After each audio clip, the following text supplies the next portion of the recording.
প্রাচীনকালে বিশ্বাস ছিল মানুষ আর দেবতার মাঝে এক অদৃশ্য বন্ধন যা রক্ষা করত আচার অনুষ্ঠান আর অটল বিশ্বাস।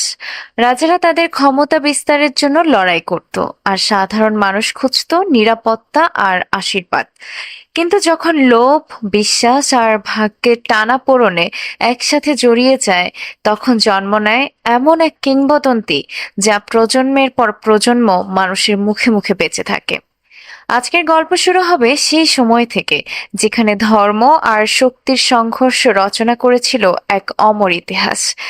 এরপর মূল কাহিনী শোনার আগে একটা ছোট্ট রিমাইন্ডার: ভিডিওটি যদি ভালো লাগে তবে অবশ্যই লাইক দিন, কমেন্ট করে আপনার মতামত জানান আর চ্যানেলটি সাবস্ক্রাইব করুন। কেমন আছেন বন্ধুরা? আপনাদের স্বাগত জানাই আমাদের এই নতুন এক্সপ্লেইন ভিডিওতে। তাহলে আর দেরি না করে চলুন শুরু করি কান্তারা চ্যাপ্টার 1 এর রহস্যময় যাত্রা। এই কাহিনী শুরু হয় সেখানে যেখানে কান্তারা শেষ হয়েছিল। শুরুতে আমরা শিবের পুত্রকে দেখতে পাই, যিনি সেই একই স্থানে দাঁড়িয়ে আছেন যেখানে পোলার দিনে শিব অদৃশ্য হয়েছিলেন। তখন স্থানীয় লোকেরা তার কাছে শিবের পূর্বপুরুষদের গল্প বলতে শুরু করে। সেই গল্প আমাদের নিয়ে যায় 300 খ্রিস্টাব্দে, যখন কদম্ব রাজবংশ এই অঞ্চল শাসন করত। শিবের পূর্বপুরুষরা যে বনে বাস করতেন তার নাম কান্তারা। সে স্থানটি ছিল শক্তিশালী এবং ঐশ্বরিক শক্তিতে আচ্ছন্ন। একদিন বেদি নামের একটি মেয়ে একটি পাথর দেখতে পায়। বাস্তবে এটি কোনো সাধারণ পাথর ছিল না, এটি ছিল কান্তারা বনের ডাব, যা বহু বছর ধরে বনটিকে রক্ষা করে আসছিল। এরপর আমাদের পরিচয় হয় কদম্ব রাজবংশের বাঙ্গারা রাজ্যের রাজার সাথে, যিনি ছিলেন অত্যন্ত নিষ্ঠুর। তিনি শুধু নিজেকে আর তার রাজ্যকেই সবকিছু মনে করতেন, আর বাকি সবাইকে ভাবতেন নিছক শ্রমিক। ফলস্বরূপ তিনি এই সাধারণ মানুষদের উপর অত্যাচার করতেন আর তার ইচ্ছা মতো সবকিছু দখল করে নিতেন। এই সময় রাজা কান্তারা বন সম্পর্কে জানতে পারেন। কান্তারার ঐশ্বরিক শক্তি সম্পর্কে রাজার সামান্য জ্ঞান ছিল, কিন্তু তিনি জানতেন না যে এই জঙ্গলে এমন কিছু জিনিস রয়েছে যা সারা বিশ্বে ব্যবসা করা যায়। তিনি তখন তার রাজ্যের বহু লোককে হত্যা করে বাঙ্গারা রাজ্যে নিয়োগ করেন। ঠিক তখনই রাজা ভৈরব নামে এক ব্যক্তিকে মাছ ধরতে দেখেন, যিনি ছিলেন কান্তারার বাসিন্দা। রাজা যখন এটি জানতে পারেন, তিনি ভৈরবকে হত্যা করতে উদ্যত হন। কিন্তু তখন তার পকেট থেকে আশ্চর্যজনক কিছু শস্য এবং উপকরণ পড়ে যায়, যা অন্য কোথাও পাওয়া যেত না। রাজা তৎক্ষণাৎ ভৈরবকে ছেড়ে দেন এবং জিজ্ঞেস করেন, এসব জিনিস তুমি কোথায় পেলে? রাজা তখন মনে করেন এই সমস্ত শস্য তার কাছে থাকলে তিনি বহু মানুষের সাথে ব্যবসা করতে পারবেন। অত্যন্ত শক্তিশালী এবং অহংকারী রাজা অবিলম্বে কান্তারায় গিয়ে সেসব জিনিসপত্র ফিরিয়ে আনার সিদ্ধান্ত নেন। তিনি তার 5-6 বছরের ছেলে রাজশেখরকে সঙ্গে নিয়ে যান। রাজা ভেবেছিলেন তিনি বনে গিয়ে সবকিছু উদ্ধার করবেন, কিন্তু এটি ছিল তার মারাত্মক ভুল। তারা সেখানে পৌঁছালে হঠাৎ কিছু দৈব শক্তি উঠে আসে এবং রাজার সমস্ত সৈন্যকে হত্যা করে। অবশেষে রাজা নিজেও মারা যান, শুধু বেঁচে থাকে ছোট্ট রাজশেখর। সে নদীতে ভেসে কার্পা সম্প্রদায়ের কাছে পৌঁছায়।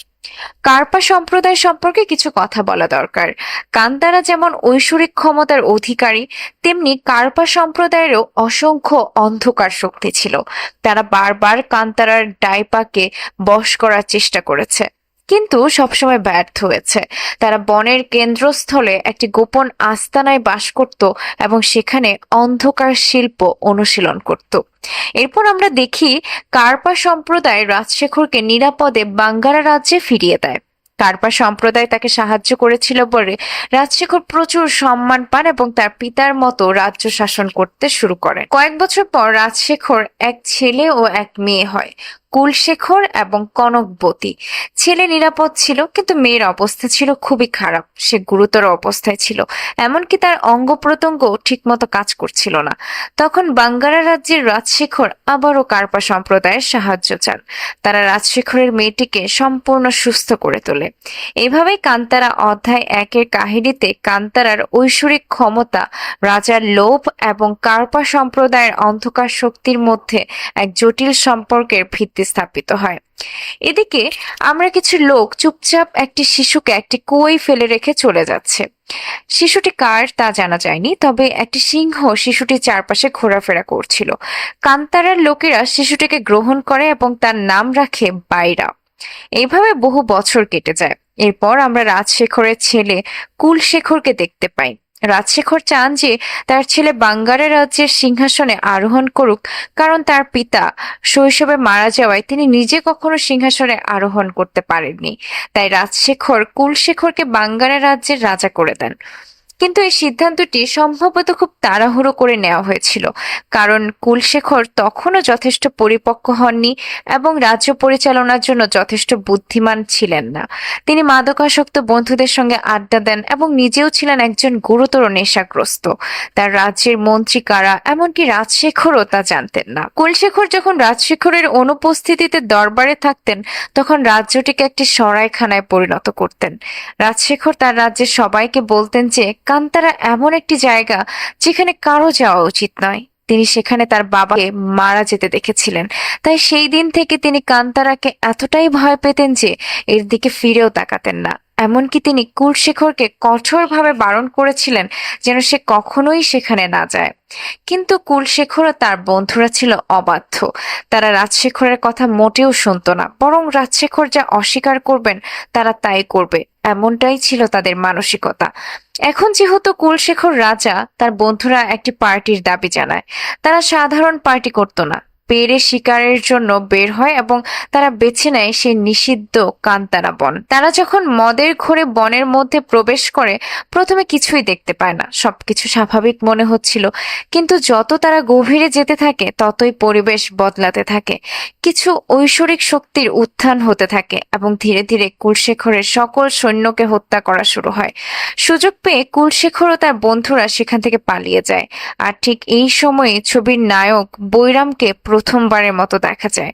আমরা জানতে পারি যে কুলশেখরের এক সৈন্য, যার নাম চিহ্নে, বন্দী হয়েছিল। সাধারণ নিয়ম ছিল যে কেউ যদি কান্তারার দিকে খারাপ দৃষ্টি দেয়, তবে কান্তারার লোকেরা তাদের নির্মমভাবে হত্যা করত। কান্তারার নেতা তখন সবাইকে বলেন যে মানুষ এইভাবে কান্তারায় প্রবেশ করতে থাকলে একদিন তারাও বিপদের সম্মুখীন হতে পারে। তাই তিনি কান্তারার জনগণকে সীমান্ত পাহারা দেওয়ার নির্দেশ দেন। তবে বৈরাম তার নেতার কথায় দ্বিমত পোষণ করেন। তিনি সরাসরি কিছু না বলে বন্ধুদের বলেছিলেন, এই লোকেরা যদি কান্তারায় প্রবেশ করতে পারে, আমরা কি পারি না? কি আছে সেটা দেখতে হবে। তারা চীনের সঙ্গে কথা বলে এবং বলে, যদি আপনি আমাদের নিরাপদে সেখানে নিয়ে যান, তবে আমরা আপনাকে রেহাই দেব। চীনের সাহায্যে তারা বাঙ্গারা রাজ্যে পৌঁছায়। সেখানে একটি বিশাল গেট ছিল, যা অতিক্রম করার জন্য বাঙ্গারা রাজ্যের একজন সৈন্যের প্রয়োজন হতো। চীন তাদের সাথে থাকায় তাদের গেট পার হতে কোনো সমস্যা হয়নি। বৈরামের সঙ্গে প্রায় 7-8 জন লোক ছিল। বাঙ্গারা রাজ্যে পৌঁছে তারা সেখানকার অসাধারণ প্রাসাদ দেখে বিস্মিত হয়। আর এখানেই বৈরাম প্রথম কনকবতীকে দেখেন। মূর্তি খোদাই করার কাজ চলছিল যখন হঠাৎ প্রচুর সংখ্যক মৌমাছি উড়ে আসে। আমাদের বীর বৈরাম দ্রুত এগিয়ে গিয়ে কনকবতীর জীবন রক্ষা করেন। বৈরামের উদ্ধারের পর কনকবতী তাকে জিজ্ঞেস করেন, তুমি কি সৈনিক? প্রত্যুত্তরে বৈরাম জিজ্ঞেস করেন, সৈনিকই কি একমাত্র তোমার জীবন বাঁচানোর চুক্তি নিয়েছে? রাজ্যে প্রবেশের করার পর বৈরাম এবং তার সঙ্গীরা আবিষ্কার করে যে সেখানে যে পণ্যগুলো বিক্রি হচ্ছে তা আসলে কান্তারার। এসব দেখে তারা বুঝতে পারে যে লোকেরা কেনার জন্য মোটা অঙ্কের অফার করছে, যা নির্দেশ করে এই পণ্যগুলো খুবই মূল্যবান। যেহেতু এই জিনিসগুলো কান্তারার ছিল, বৈরামের সঙ্গীরা সেগুলোর কিছু অংশে রেখে দিতে শুরু করে। তখনই তারা চুরির অভিযোগে অভিযুক্ত হয়। তদুপরি রাজ্যের লোকেরা আরো জানতে পারে যে বৈরাম ও তার সঙ্গীরা আসলে সৈন্য নয়, বরং বারণের ছদ্মবেশে এখানে এসেছিল। বাঙ্গারা রাজ্যের সমস্ত সৈন্যরা তখন বৈরাম এবং তার সঙ্গীদের বন্দী করার চেষ্টা করে। তবে বৈরাম ও তার সঙ্গীরা সৈন্যদের প্রচন্ডভাবে প্রতিরোধ করে এবং তাদের প্রায় সবাইকে হত্যাও করে। কিন্তু শেষ পর্যন্ত এই সবাই ধরা পড়ে। বন্দী হওয়ার পর কুলশেখর বৈরাম এবং তার সঙ্গীদের একটি অন্ধকূপে আটকে রেখে নির্দয়ভাবে প্রহার করেন। কিন্তু এই নির্মম প্রহার বৈরাম বা তার সঙ্গীদের কাছে কোনো ব্যাপারই মনে হয় না, বরং মারতে মারতে নিজেরাই ক্লান্ত হয়ে পড়ছিল। তখন বৈরাম প্রকাশ করে যে তারা আসলে কান্তারা থেকে এসেছে। কুলশেখর কান্তারা সম্পর্কে প্রায় কিছুই জানতেন না, কেবল কিছু কথা শুনছিলেন। তার উপর বৈরাম তার সাথে মোটেও ঠিকভাবে কথা বলছিলেন না। এসব দেখে কুলশেখর ক্ষিপ্ত হয়ে ওঠেন এবং বৈরামকে হত্যা করতে উদ্যত হন। ঠিক তখনই রাজশেখর সেখানে এসে তাকে বাধা দেন। তিনি বলেন যে এই লোকেরা কান্তারা থেকে এসেছে এবং যদি তা হয় তবে তাদের হত্যা করা ঠিক হবে না। রাজশেখর তখন কুলশেখরকে নির্দেশ দেন যে তিনি যেন তাদের কয়েকদিনের জন্য অন্ধকূপে রেখে 100 মুদ্রার বিনিময়ে আরবদের কাছে বিক্রি করে দেন। সেই সময় রাজার দেহরক্ষীর পুত্র পিপ্প অন্ধকূপে প্রবেশ করে এবং এই লোকগুলোকে প্রচন্ডভাবে মারতে শুরু করে। সে তাদের বলে যে আজ তাদের শেষ দিন, এরপর তারা আর সূর্যের দেখা পাবে না। সে তার সৈন্যদের সতর্ক করে দেয় যে যাই ঘটুক না কেন তারা যেন অন্ধকূপে প্রবেশ না করে। কিন্তু যখন পিপ্প জানতে পারে যে এই লোকগুলো আসলে কান্তারা থেকে এসেছে, সে যতটা তাড়াহুড়ো করে ভিতরে ঢুকেছিল ততটাই দ্রুত আবার বাইরে বেরিয়ে আসে। এরপর আমরা দেখি পিপ্প কিছু ওষুধ খাচ্ছে, আর এখানের বর্মন তাদের কিছু শক্তিশালী নেশা জাতীয় পাতা দেয়। এই পাতাগুলো সেবনের পর পিপ্প এবং তার সঙ্গীরা সম্পূর্ণভাবে নেশাগ্রস্ত হয়ে পড়ে। পিপ্প তখন বর্মনকে বলে যে তারা যদি এই পাতাগুলি পায় তবে তারা খুব ভালো ব্যবসা করতে পারবে।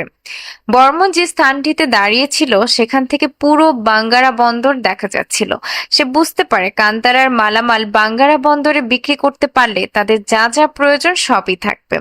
তাই বৈরাম এবং তার সঙ্গীরা অবিলম্বে কান্তারায় ফিরে যায়। বৈরাম তার লোকদের জানায় যে তাদের কান্তারার জিনিসপত্র বাঙ্গারা রাজ্যে ব্যবসা করা হচ্ছে।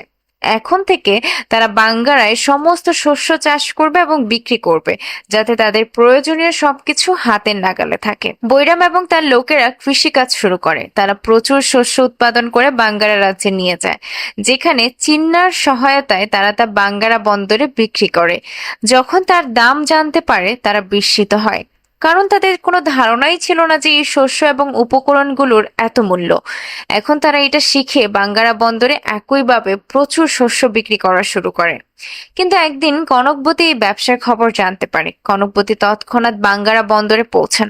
সবাই মনে করেছিল যে হয়তো কনকবতী এই সমস্ত বাণিজ্য বন্ধ করে দেবেন, কিন্তু তা হয়নি। কনকবতী শুধু বৈরাম এবং তার বন্ধুদের এখানে সমর্থনই করেন না, তিনি বৈরামের ভালো বন্ধুও হয়ে ওঠেন। কনকবতী বৈরামকে ব্যবসার অনেক কিছু শেখান। বৈরাম খুব অল্প সময়ের মধ্যে ব্যবসা শিখে ফেলায় কনকবতীও খুব খুশি হন। এইভাবে কনকবতী এবং বৈরাম একসাথে থাকতে শুরু করেন এবং এখন দুজনেই একে অপরকে পছন্দ করতে শুরু করেছেন। কিন্তু বৈরাম কনকবতীকে বলেন, আমি যদি তোমার কাছে আসি তাহলে তোমাকেও আমার সাথে আসতে হবে, যা আমি মোটেও চাই না। তাই বৈরাম কনকবতী থেকে সরে যায়। এদিকে কান্তারার লোকেরা বাঙ্গারার বন্দরে ব্যবসা করছে এই খবর কুলশেখরের কানে পৌঁছায়।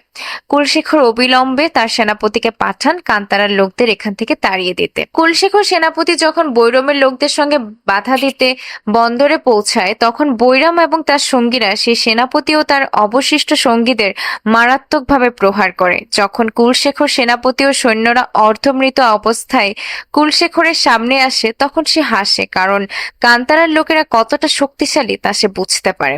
তখন কনকবতী কুলশেখরকে স্পষ্ট করে বলেন যে কান্তারার লোকদের সাথে ঝামেলা করার দরকার নেই, কারণ সে তাদের কোনো ক্ষতি করতে পারবে না। এই কথা শুনে কুলশেখর আরো রেগে যান। অন্যদিকে বৈরাম ও তার লোকজন শস্যের খোঁজে কান্তারার ঘন জঙ্গলের গভীরে পৌঁছায়। মানে তারা কান্তারার জঙ্গল থেকে অনেক দূরে চলে যায়। সেখানে গেলে কার্পা সম্প্রদায়ের লোকজন তাদের উপর অতর্কিতে হামলা করে এবং বৈরাম ও তার সঙ্গীদের খুব বেদম মারধর করে। অবশেষে যখন কার্পা সম্প্রদায়ের লোকেরা বৈরাম ও তার সঙ্গীদের হত্যা করতে উদ্যত হয়, তখনই সেখানে বাঘ দেবতার প্রবেশ ঘটে। বাঘ দেবতা এখানে কার্পা সম্প্রদায়ের সেনাপতিকে খুব বাজেভাবে প্রহার করে এবং তাকে সাথে নিয়ে যান। বৈরাম ও তার সঙ্গীরা এরপর নিরাপদে কান্তারায় ফিরে আসে। এদিকে বৈরাম ও তার সঙ্গীরা বাঙ্গারা বন্দর দখল করেছে। এই খবর যখন কুলশেখর জানতে পারে, তখন সে তার বাবাকে জানায় যে সে কান্তারা আক্রমণ করতে যাচ্ছে। কিন্তু রাজশেখর কুলশেখরকে খুব বকাঝকা করেন, কারণ তিনি খুব ভালো করেই জানতেন যে কান্তারার দিকে খারাপ দৃষ্টি দেওয়া ঠিক নয়। তিনি কুলশেখরকে অনেক বোঝান, কিন্তু কুলশেখর ছিল 1 নম্বর জেদি। তার মনে হয় তার পিতা তাকে রাজা করেছেন, কিন্তু এখনো তাকে জনগণের উপর পূর্ণ কর্তৃত্ব দেননি। তাই সে তার বাবাকে কিছু ভেষজ খাওয়ায়, যার ফলে রাজশেখর 2 দিনের জন্য অজ্ঞান হয়ে যান। এরপর কোনো সময় নষ্ট না করে কুলশেখর তার সমস্ত সেনাপতি এবং সৈন্যদের নিয়ে কান্তারায় পৌঁছায়। সেখানে পৌঁছে সে পুরো কান্তারায় আগুন ধরিয়ে দেয়। এই সময় বৈরাম এবং তার সঙ্গীরা বনের ভেতরে চলে গিয়েছিল। যার কারণে কুলশেখর পুরো জায়গাটি সম্পূর্ণরূপে ধ্বংস করে দেয়। কান্তারার অনেক লোক নিহত হয় এবং অনেকে প্রার্থনা করতে থাকে যে তাদের দেবতারা যেন যত তাড়াতাড়ি সম্ভব এসে তাদের বাঁচান। তখনই আমাদের বীর বৈরামের প্রবেশ ঘটে। সে তার চোখের সামনে বেদীকে মরতে দেখে। এখানে পৌঁছানোর পর হঠাৎ দৈব শক্তির উদ্ভব হয় এবং দেবী বৈরামের ভেতর প্রবেশ করেন।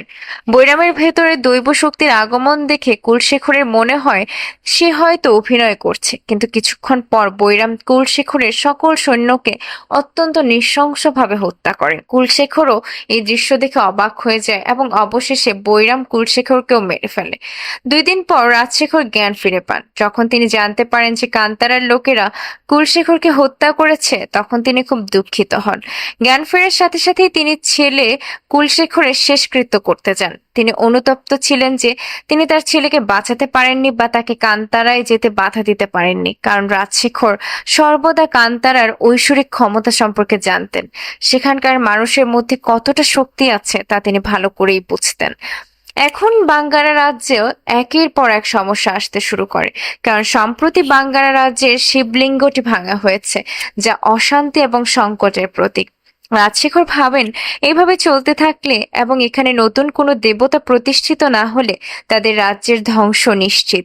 অন্যদিকে কান্তারার জনগণ দৃঢ় প্রতিজ্ঞ ছিল যে বাঙ্গারা রাজ্যের কোনো ব্যক্তি কান্তারার সীমান্তে এলে তাকে মেরে ফেলবে। কিছুক্ষণ পর আমরা দেখি কনকবতী এখানে কান্তারায় পৌঁছেছেন।